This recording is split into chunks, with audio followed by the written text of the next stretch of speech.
about over the next few months. So I'm a happy bunny. People in the industry are less so.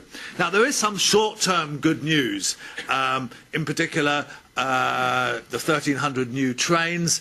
There's a lot of problem about the detail of this, and Stephen Hammond, who's coming this afternoon to be on the panel, will, I'm sure, talk about this. Gone into some detail exactly where these 1,300 new trains, what is included, what isn't. There were supposed to be 200 that were brought forward very quickly as part of the economic stimulus package that was announced by Alistair Darling at the end of last year, and those are now delayed in contractual difficulties, and it's not quite clear exactly who is going to get them and so on.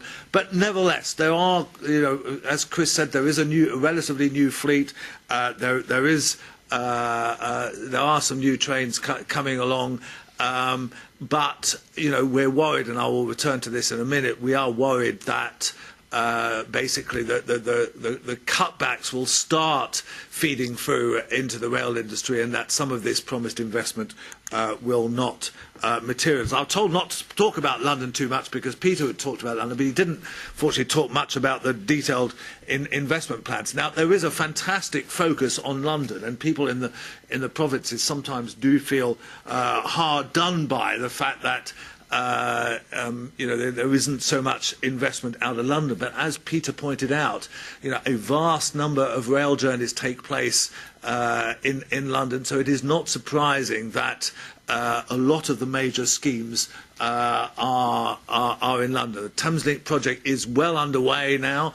At last, it was supposed to actually be part of the deal that created Railtrack. And I remember Railtrack, when Railtrack was privatised in 1996, it was given, I think, £700 million to do the Thameslink project. So it's only 15 years late, but it is actually happening, and will represent quite a. There's a lot less publicity about Thameslink than there is about Crossrail.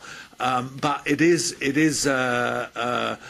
really a very major upgrade to north-south services, which are often neglected in relation to east-west services.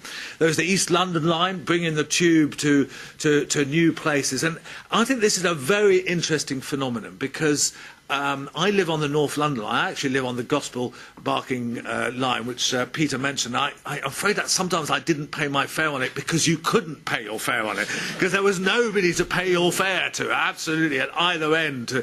You could have left it as sort of on the ticket office, but I somewhat closed ticket office. I somewhat suspect somebody else would have taken it. But anyway, that's a very interesting phenomenon, that there are these London overground lines, like the East London line, like in particular the North London line, Gospel Barking, Gospel Oak to Barking. They're lines that don't go anywhere in particular to anywhere in particular. And yet, if you travel on the North London line, even at midday, you'll find that there's plenty of people on it. And once they increase the frequencies, more people come onto it. And it generates a fantastic amount of travel. And the East London line is really, which again doesn't go to anywhere very much, New Cross to Dalston, Croydon to Dalston, whatever. But it will generate fantastic amounts of travel and have a very positive effect, I think, on those parts of London. And there's also the tube upgrades, which I'm very worried about. Certainly some of these tube upgrades are happening. Jubilee Line re-signalling is happening, for example. But after that, there are very big questions about the ability of Transport for London to deliver these because of the collapse of Metronet, because of the tight budget, these programmes are absolutely essential. Tim O'Toole, who has just left as the director of boss of London Underground, was really quite distraught about the fact that some of these upgrades, might be delayed, might be kicked into touch, when actually they are an absolutely essential part of improving London's transport system. So, some doubts there, and there is all Crossrail as well, which I will talk about in a minute.